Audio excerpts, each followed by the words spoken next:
everyone. Welcome to another console room. We are so glad that you are enjoying all the festivities, both in person and virtually. And we're recording this in December because we have no lives around Christmas and want to talk about British stuff. And also, we want to be able to give you the maximum awesomeness of our panel. So please comment in the comment section on your favorite shows. We will come back to this page once in a while and check those. But sharing is caring, so please do that. This panel is all about Masterpiece, or when I was young, it was called Masterpiece Theater. So kids, ask your grandparents. My name is Rob Levy.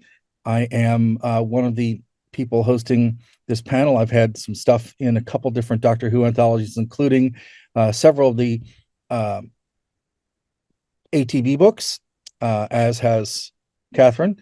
And the most recent one on Doctor Who, I wrote about the Three Doctors, and I've got one in the Deep Space Nine anthology and the Millennium anthology. I've also been in a couple of books for Cosmic Press as well. I co-host the Modern Musicology podcast, and I do a few online radio shows and a physical radio show here in St. Louis. And I've been involved with Doctor Who fandom since 1984. I am old. So, but coinciding with my love of Doctor Who came Masterpiece. Kathryn, tell them who you are.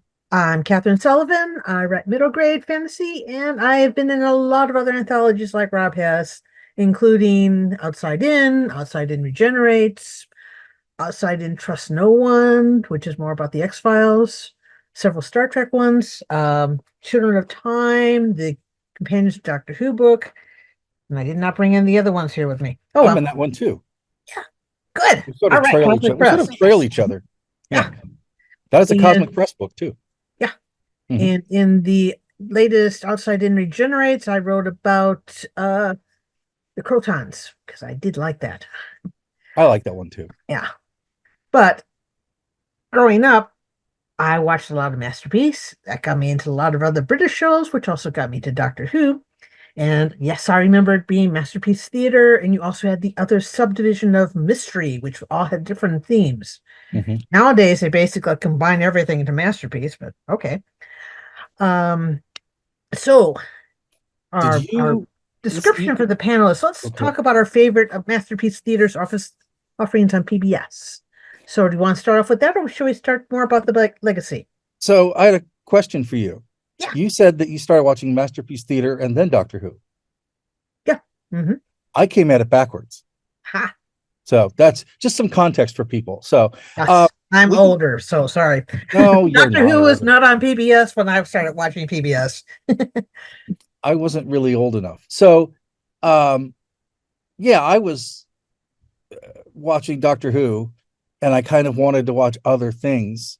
And I'd heard Doctor Who actors were in other things, and I started watching a little bit of Upstairs, Downstairs and some other things, and kind of here and there, but I would say in the last 15 years or so, they've really ramped up the Masterpiece brand. Yeah. Mm-hmm. So I've been a regular watcher now for almost 15 to 20 years, and they just do exciting stuff. And I will even take a chance on something I may not know what it is, and I'll like it, which is part of the joy of me of watching Masterpiece, right? Mm-hmm. And it's hard to pick a show that you do like, but I'm probably more adventurous than most people too. So that's sort of my experience with it. And I just wanted to mention that because I thought that was interesting to pivot off of yours. Yeah, because I was watching so many British shows on PBS, I didn't have trouble with the accents when they actually got to Doctor Who. And even then, it was still more the regional, they didn't get into more of the regional accents until modern day. Mm-hmm. So I still have big recordings of Pride and Prejudice, Drake's Venture, which had Paul Darrow, so many different British shows that I watched off PBS. And I think a lot of people discovered Jane Austen kind of that way too, right? Mm-hmm. Yeah. And that whole resurgence of Jane Austen literature in the 90s and 2000s, I think you can really accredit to Masterpiece. Yeah, and because Masterpiece focused so much more on costume dramas back in the day, whereas nowadays they're finally branching out to the modern. And it's just basically supposed to be the best of the British shows instead of just, oh, here's the mysteries, here's the masterpiece, and Yeah. it's been nice watching this and watching the evolution, but it's more of okay, when I'm saying I'm going to watch Masterpiece, like, what am I talking about? Modern day am I talking about? And noticing that all creatures great and small are now part of Masterpiece. Okay. No, it wasn't back when I was watching it, but okay. And I think that they kind of are using it as a tool to get more of a broader audience, right? Mhm. And I think that they realize that if we call it Masterpiece Mystery or Masterpiece, it just really confused people, Yep. you know? So now if they just call it Masterpiece instead of Masterpiece Theater, and part of that I think was that when they said Masterpiece Theater, there were people like, oh, they're just showing a play, Mhm. right? Yeah. So they changed it to just Masterpiece, right? The rebranding of it's been really interesting because not only are they, as you said, going more modern, um, they are also branching out. They've got a newsletter, they've got a podcast, they've got um, they're showing the little vignettes now more after the episodes Which has been rather than fun. Oh my God. just not during drive. Uh-huh. Uh, so I think they're doing a really interesting job, and I know a lot more younger people that like it now than I did. Right when I was watching it in high school and college, people were like, "Oh, do you watch this with your grandmother?" I'm like, "No, I like it. This is not Magnum PI. This is really good stuff, right?" Yeah. And it really helped me because I got to be great at sort of discovering who these like fantastic British actors are that I wouldn't have discovered through, Blake Seven or Doctor Who or Red Dwarf or The Prisoner or something, right? Mhm. You really get a feel for like who these amazing actors and actresses are and the work they do, right? Yeah. And it also really helps you understand the mindset of British culture as an Anglophobe. Mhm. Um, it really Anglophile rather. It really does help you sort of understand the context of where all these shows are and how they work.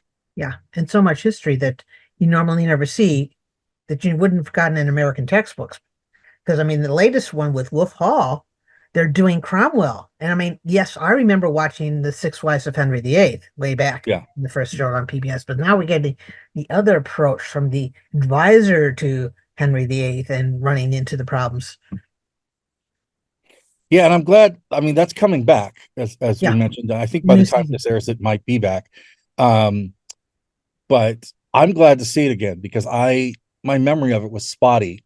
Hmm. And when that dropped, I was working in a bookstore and I remember just the books just flying off the shelves. And when that aired, none of us knew who Claire Foy was, but now we sure all do, right? Hmm. Um, and you've got Jonathan Pryce is just chewing up scenery in Wolf Hall, and Yes, he did in Curse of the Fatal Death. Yes. yeah, as I will freely admit, I'm a full-on Tudor phobe. Like I just love studying the Oh, Tudor era. okay. So this has been really fascinating, and the acting's great as well, too, right? Um, Jessica Raine is in it, and I'm like, oh wait, she was on Doctor Who, and then Mark Gatiss is in it. I'm like, oh wait, he was in Doctor Who, and there's some of these people that are in this that I'm like, I wonder if Mark Gatiss met these people on Wolf Hall, and then they got into Doctor Who in the Moffat era because of Wolf Hall. I'm wondering if that's Going how to that happened. Sherlock. Yeah. Um, so that's kind of my Wolf Hall story, but I've been refreshed by getting to see those again as Yeah, because well. I just left And- the TV playing and suddenly looked up and said, that's Tom Holland. yeah, What is Spider-Man doing in this? Oh, hey, that's that kid who was on Human Nature, Family of Blood. And oh my gosh, Jonathan and About a Bryce. Boy. Yeah. It's just fascinating. Yeah. And So then next season they're going to have the actress from Miss Scarlet and the Duke coming in. She's playing Jane Seymour. yeah, that'll be great. Yeah, because she's a good actor. Ah, Yeah.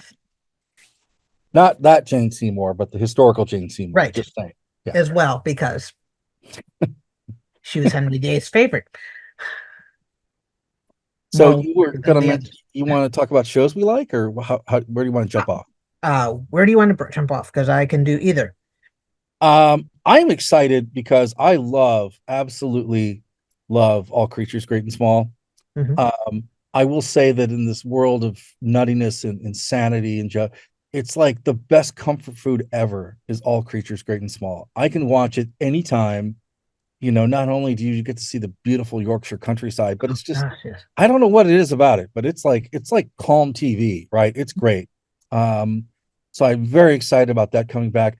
And then I also like Grantchester too, right? I just think that that's been really well done. And if we're going into more recent stuff, I did love Moonflower Murders. I'm looking forward to more of that. And the Marlow Murder Club. Wow, Marlow Murder Yes. Club was just Oh, fantastic. That was really terrific. because I mean, I Um, just turned it in because I knew Joe Martin was going to be in there, but yeah, oh my gosh, competent women basically yeah, solving mysteries and having an archaeologist basically being the yeah. main character. That was, and having Joe Martin be a dog walker. Oh my gosh, that was just so Yeah. And there's only so many of these, like what they call cozy mystery things they can do, right? But they still reinvent them and do them well. yeah. Um, I also loved Around the World in 80 Days. Oh, that was so great. Endeavor's great. That got a lot of people into that. I'm gonna throw two sort of interesting ones as well. I really liked Home Fires, which got abruptly ended. But you should watch that because everybody is in that. That's in a bunch of other stuff. And then I also liked Indian Summers, which is sort of one that's kind of overlooked as well. And then Mr. Selfridge was fun, Okay. and obviously there's things like Sherlock. And if you watch All Creatures Great and Small, there are nods to the opening credits of Durrells of Corfu and sort of how they're doing they've sort of adopted that kind of opening, right? Oh, okay. With the sort of animation thing. So that's interesting too, that I really appreciate that and like that as well. So that's kind of my really quick list of things that I love. Okay. Um, and there's much more. I left some things because I knew there's things that you want to talk about too. And there's some older things as well too that I thought we'd get in, but that's kind of like my groove right now. Yeah. Um, uh, it's just, it's very exciting. Even when they do the repeats, you don't really get upset, right? It's really Yeah. interesting. Yeah. What And I about you? mean, you go from period dramas to modern mysteries, and then they had Mr. Bates versus the Post Office, which Yeah. was a documentary on what actually happened. That the post office in the UK screwed up so badly when they actually went to automation, and they were basically blaming the postmasters for all Yeah. this accounting errors. That was all blamed because of the computer. Yeah. I mean, I basically turned it into like that's the Dream Lord. Tommy Jones was playing the lead Yeah. character, and watching that and just getting sucked into it because I have friends who work in the post office over here, and calling them up and going, "You better watch this. This is unbelievable." Yeah. For how many years, decades it was, and so many Hmm. people went to jail for under false charges. Yeah. It was just unbelievable. Your picture's gone out. Yeah. I'm getting it fixed.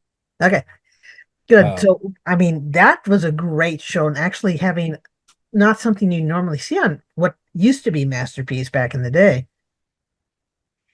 And the other ones I was watching was, of course, Wolf Hall, but oh, Miss Scarlet and the Duke. 4 seasons so far. We're gonna have the fifth season starting up January 12th. Tune in, people. It is gonna be great. Um, she is set in Victorian times. She is a detective. She's taking over her father's business. So she has the problem of dealing with Scotland Yard, who doesn't believe that a woman detective can actually do the job.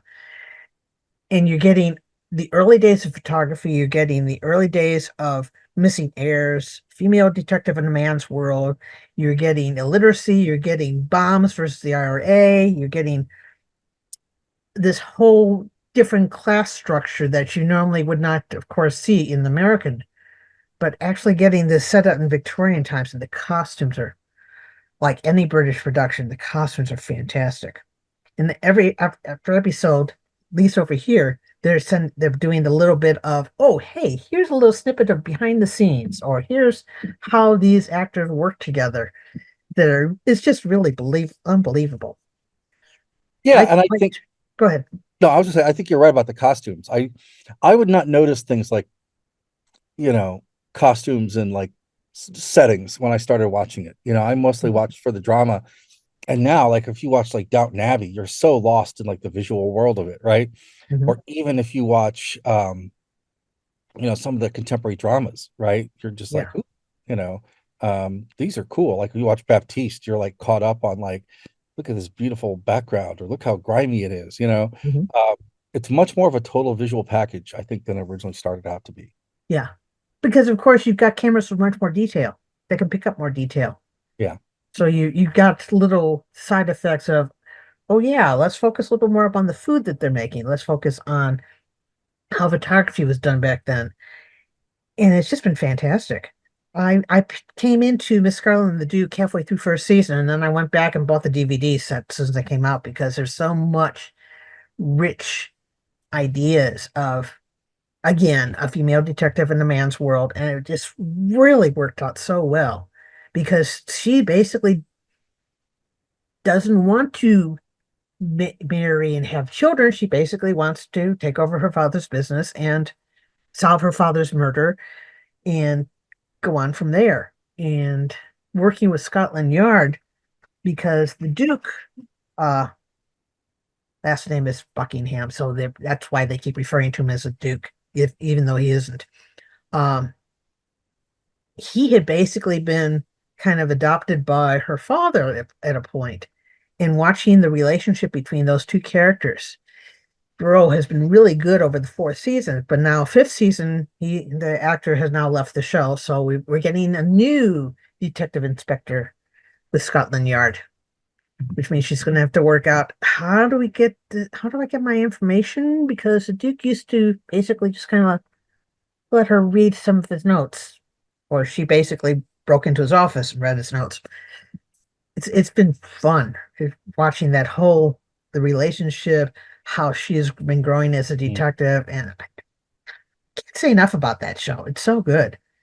Grantchester's kind of like that too. It's like this whole British habit of like, um, sort of regeneration in everything but name. Like Grantchester, all the priests change and they're still fighting. They all like this year they joked about it this last season. Well, you're the new vicar now. You have to go fight crime, right? So that's kind of fun. And then they do some of that in, kind of like with all creatures, like, oh, we got a new vet now. Hmm. Here they come. The world building in Hmm. these shows is great, because you just see all these intricately strange, um, people to sort of like fill into the show, right? Hmm. Um, Marlow Murder Club is kind of like that. You have, these three women that are like investigating a murder, and each of them has other obligations, right? The vicar's wife is like, I'm tired of being the vicar's wife. She wants to do other things. So this is very liberating for her. You've got the archaeologist, um, who's played by Samantha Bond, who's kind of got this past that we don't know about. Hmm. And then you got Joe Martin, who's like walking the dog, and just, her friend died, and that's how she got stumbled into this, Yeah. right? It's really interesting how they sort of spin on that whole genre Hmm. a lot. I just think it's really cool. And it's based on a book too, so it's like this is really good. Yeah. Another one I really liked was Nolly with, Helena Bonham Carter. Yeah, because I mean, Uh, I tuned into it because I knew the beginnings of television. Russell T. mhm, Davis was researching the beginnings of television finale, and that's how we got the giggle going. yeah, But I kind of lost. It turned too soap opera for me, so it's like, yeah. it Well, was it was interesting. shorter too. It Hmm. was shorter too, you know. Okay. And then now they're starting to do these big epics too. Like World on Fire is just like that Oh, is like what's this one about? so World on Fire is a World War II one Oh, set okay. in Britain during World War II. And you've got several different characters. You've got one character who's fighting in the desert. You've got, um, an, a young woman who is Polish, who left Poland to, flee to Britain, and now she's being trained to be a spy, assassin, jack of all trades, and going back to Poland, right? Helen Hunt is in the first season. She's kind of like a reporter who's in Berlin when this is Yep. going on. And you've got a couple different types of characters doing things. You've got this one woman who is older. It's Leslie Manville. She's older, and she's got, a daughter she doesn't have a relationship with very well, who's also going off to war, and she volunteered to be a nurse so she could go try to find her fella on the lines. Okay. So that's an interesting contemporary take on the war as well, and it's very epic and long and big. That's really good too. But also there is something to be still be said for Upstairs Downstairs. It's classic. Everybody's in it. It's just it's kind of, I think, where it really launched in America was Upstairs Downstairs, Yeah. because it was just the perfect amount of a soap drama that people wanted. Mhm. And there probably wouldn't be a Downton Abbey without it, Yeah, true. too. So, Mhm. I mean, it's been interesting to watch the evolution of All Creatures Great and Small, because the original yeah, version shown over here, that's where we got the Fifth Doctor, because he was playing Tristan Barnum. And actually having the original version followed the books a lot more, whereas the modern version, we're getting more details on like Mrs. Hall and other side characters, so we didn't notice as much. yeah, And the Wisconsin PBS, it's not Masterpiece, but it's a spinoff, has a show called The Yorkshire Vet, where one of the people who worked with the original James Herriot, the actual, well, his name wasn't really yeah. James Herriot, but who's still working in that practice, and they travel with the vets. And it's kind of like, oh, this is the modern day. But that's only on the Wisconsin PBS. Minneapolis St. Paul PBS doesn't carry that at We all. had that here too. Yeah, Oh, you St. did? Okay, good. Yeah, I know. Yeah, I also liked Atlantic Crossing, which had Kyle MacLachlan as FDR. Okay. And it's basically about, there's a woman who is a princess, crown princess of Norway, and she's trying to get, American support for, Norway and sort of the stuff. And basically they flee to America under Roosevelt's protection. And it's all about sort of the relationship with Roosevelt, the relationship with like being in America, and how to help their country and stuff. So there's a lot of intrigue to it, right? So like what's interesting is, like, if you're a mystery fan, there's mystery. If you like procedurals, they have those, right? If you like the vicar solving crime, they have those. If you like Agatha Christie, they've got that, and they've got a pretty broad base of World War II stuff, right? Cool. So I'm wondering now, like, what their process is for figuring out what's going to be on in America, right? I would love to be able to fly on the wall for that, because I think they pretty much now make a show in Britain and they know, oh, we're going to put this on in America. I almost think they would have to a certain extent. Yeah. And for many people, and we can kind of talk about this too, this is the only exposure they get to British television. Yeah. I mean, back when the cable channels first started up, you had PBS, then you had A&E, Arts and Entertainment, and that showed Avengers and so many other shows as well. But now it's just with all the streaming, more people will be streaming from the BBC rather than actually tuning into a television set. Well, there's also there's Acorn and BritBox too, and then there's some of the Masterpiece stuff is ending up on Amazon, right? So it is now no longer reliant on PBS, which is, I think, good and bad, because I think people that watch Masterpiece should support PBS and your local PBS station, because there's a lot of people doing that. And honestly, none of us, a lot of us at this convention wouldn't be here without PBS.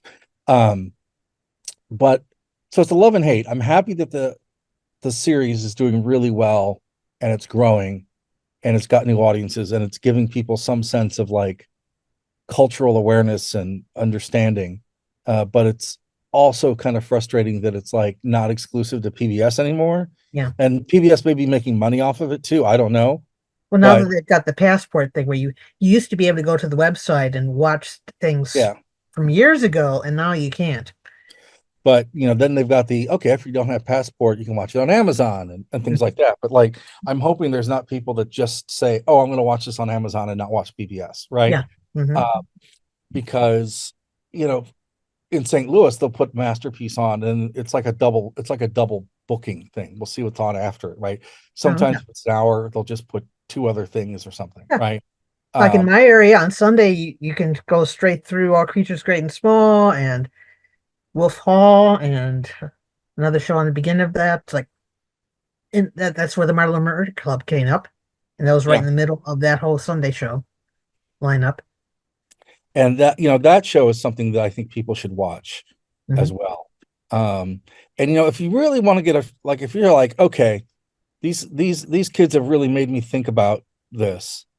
I recommend you go to the Masterpiece website because there's stuff on all of the shows there and Yeah. clips, and it's like a one-stop for that. Previews And coming up and little yeah, interviews and yeah. yeah. There's all kinds of really cool things on there. But there's things like Sanditon, Prime Suspect, Poldark. Poldark became a thing because of PBS, right? Poldark Mm. just blew up because of PBS and Masterpiece rather. Um, it's funny every time we start talking about the shows, I'm like, oh yeah, oh yeah, oh yeah. It's sort of like a greatest hits, like Sherlock. Yeah. Um, Sherlock was a cultural phenomenon, and it happened on Masterpiece. Hmm. And that whole bringing Sherlock into the modern day. Because I mean, PBS aired the Tom Baker Sherlock, Hmm.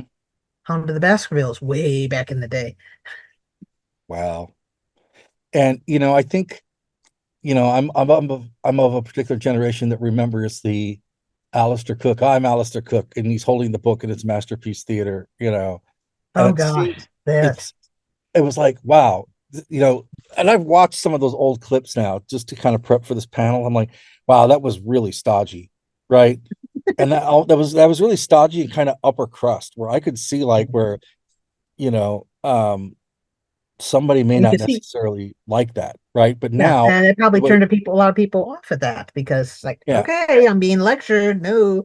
yeah, and now you've got, I think, Alan Cumming and Laura Linney kind of talking about the different shows, and I Hmm. think that they kind of have an everyday person kind of tone. Hmm. Alan Cumming is very like very cheeky, right? Hmm. And Laura Linney's very matter of fact, but also very warm. So when they talk about these shows, um, it's very welcoming. It's very open to other people, and I think that's part of the reason why it's really taken off as well. Hmm. Yeah, because Because there's always I didn't know who something Alistair about. Cook was, Hmm. but I know who these guys are. Sorry, go ahead. Yeah.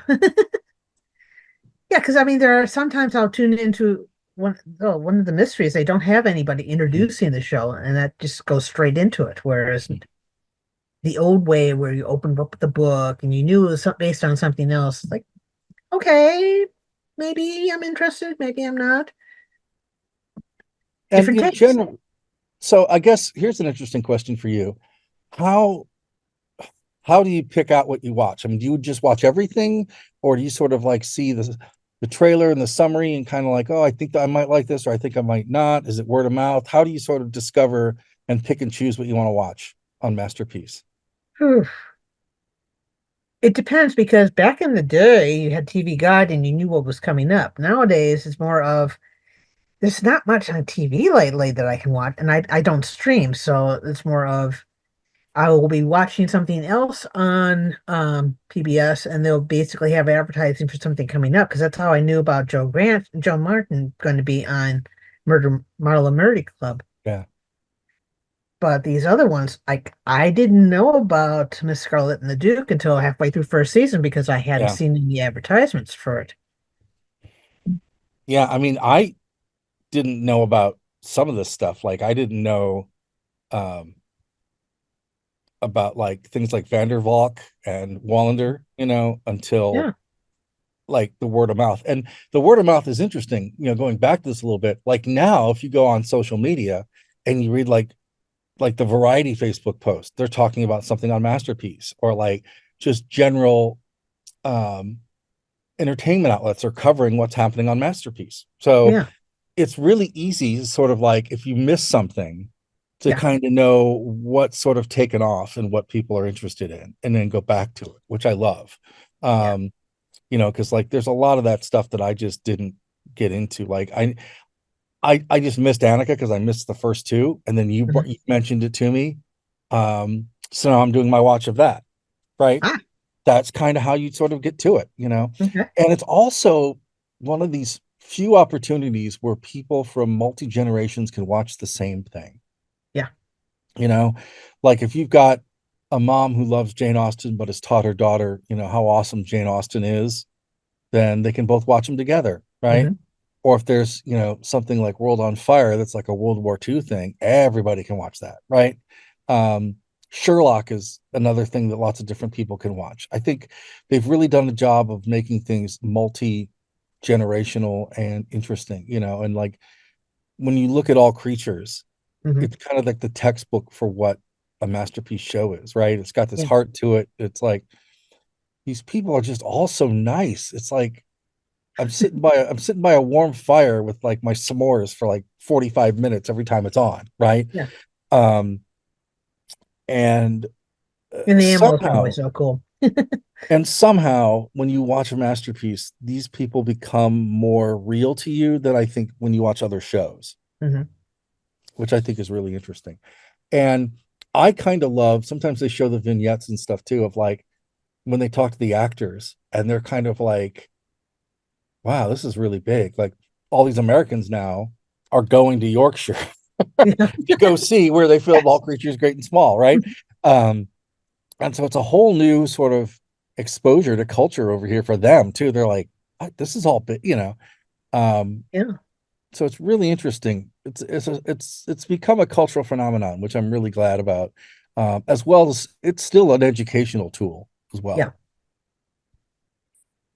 Not as heavily as it was previously, but yeah, it No, still is because and because you no longer have the standard BBC voice, yeah, you get all these regional accents, and because you actually can turn on captioning and find out what they're saying, it's much better than when we had to learn the hard way.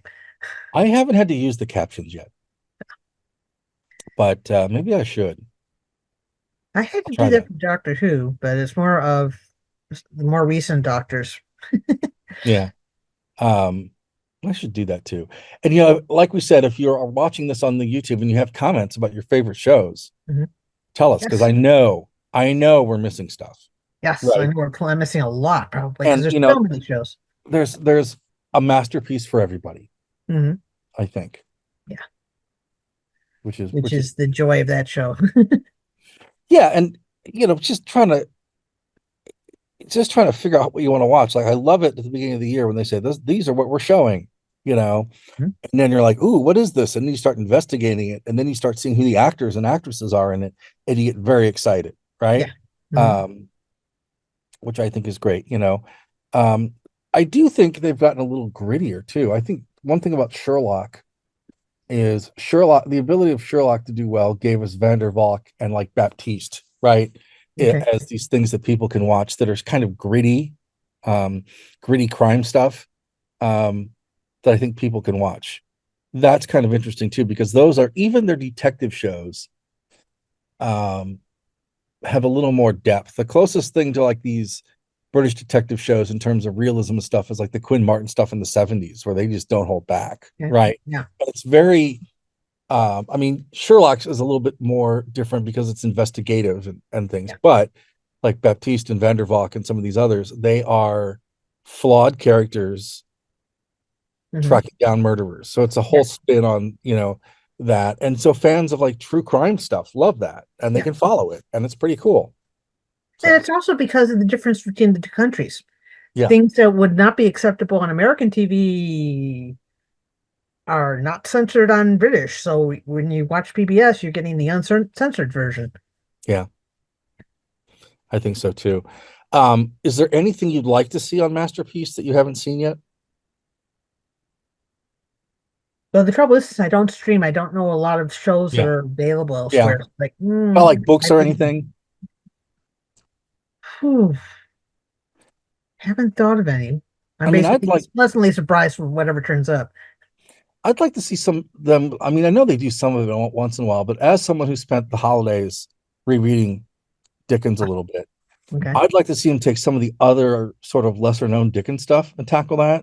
Okay. Um, or even, when they did Around the World in 80 Days, I was like, wow, this is great. And David Tennant was so good in that. Oh my gosh. I want to see like more stuff kind of like that. They've got a lot of public domain stuff they can mine now.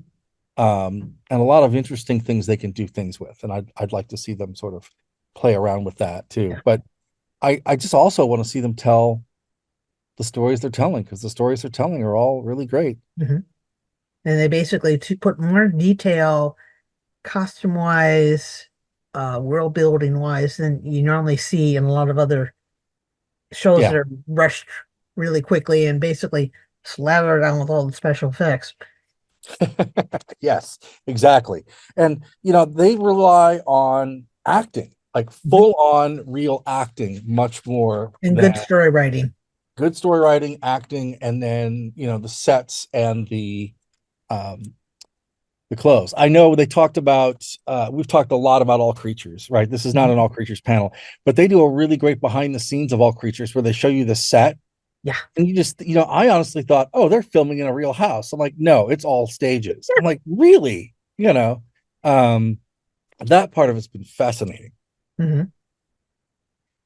And when they doing the behind the scenes of the Marlow Murder Club, I keep wanting to slur that together. Uh, the director was just so excited about the fact that they had three competent women Yeah. as part of the show, and that was just yeah, okay, good. It's nice to see a director excited about the show. And they were all fantastic. Yeah. Every one of those women was great. And the same thing with um what's the I'm trying to think, I'll think of it in a minute. The Leslie Mann show where she's the about the detective writer. I'll think of it in a minute. Okay. Uh, oh, the Moonflower Murders. Okay. Yeah, even that's kind of an out there idea, right? Like she has the character, this fictional detective talking to her and helping her solve crimes, right? It's kind of an outside the box thing, but it's really cool. Yeah. Oh, So, good. Okay. yeah. So people watching this, if you've got other shows to suggest, please put them in the comments so that we can come back later and see what else we should look at. Yeah. And thankfully, Masterpiece is a global phenomenon now. So we're going to get Mhm. more of these, Yeah. Um, and it's interesting, I never need to take a Viking cruise now because I know everything I need to know about Viking cruises from watching Masterpiece. Yeah. But I Um, mean, with Go Wolf ahead. Hall, that was basically shown first in 2016, and now we're getting a new season in 2025. I know it's like, Great. okay, they do take a while. Yeah. They also did another show that was great. Speaking of Doctor Who actors and stuff, Victoria was really great. Okay. Yeah. I mean, they cut it off and stuff. I mean, they kind of have this thing where they just don't finish shows, which is kind of annoying, right? Yeah. They didn't finish Victoria, which I really would have liked to have seen them do, and they didn't finish Home Fires, which would have been nice too, right? But they take these shows and they're out there and they're great, you know. So I'm thrilled to death to have Masterpiece around.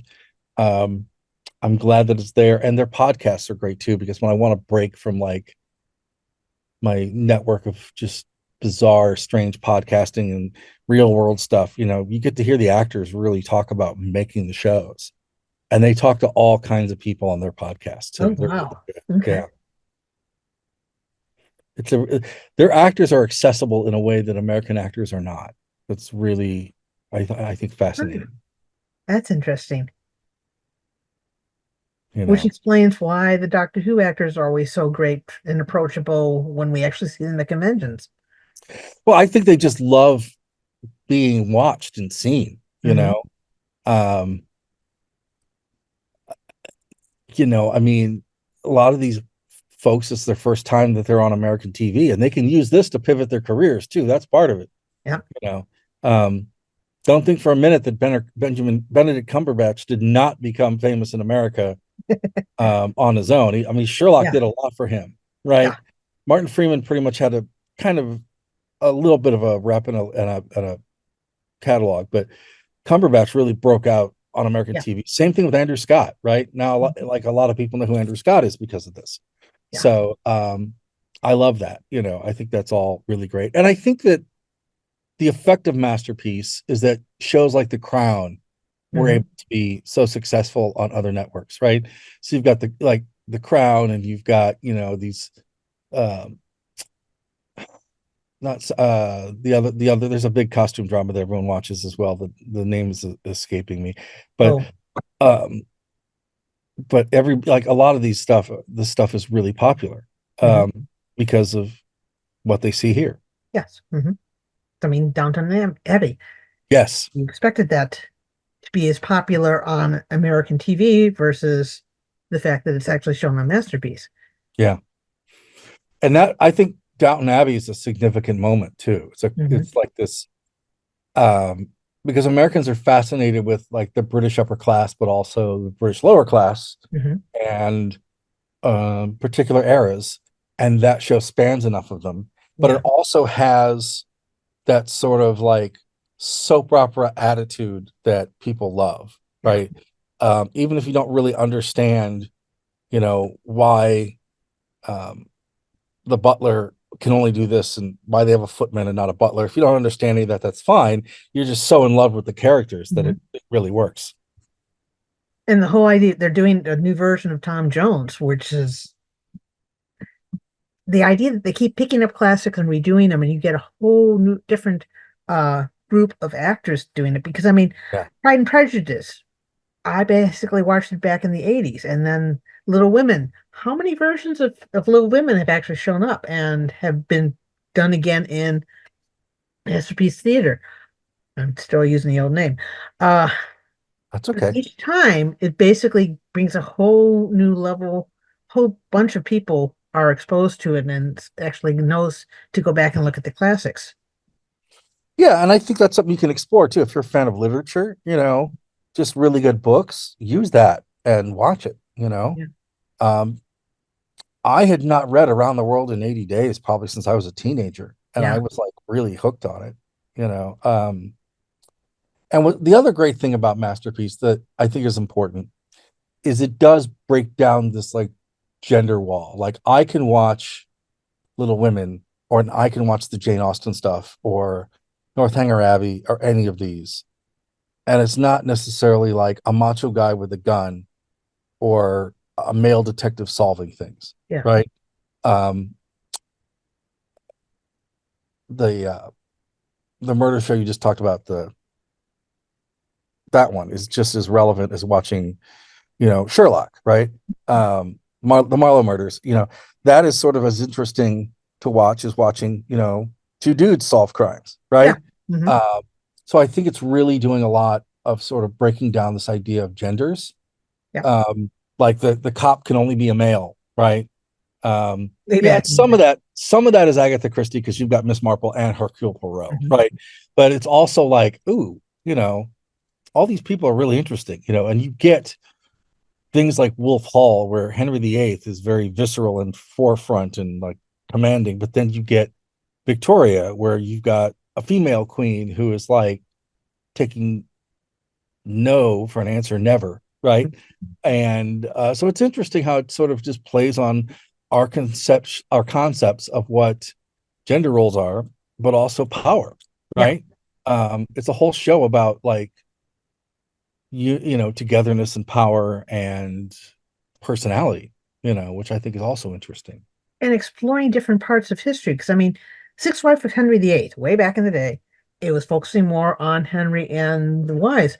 The new version with Wolf Hall, I mean, I remember taking tours over in the UK and hearing about Thomas Cromwell and like, okay, this is another approach because I could not remember when actually he was actually in power. And Mhm. oh, it's behind the scenes. And Henry VIII gave him this power and took it away and gave it back to him again, which is something. As an American, I wouldn't know. Yeah.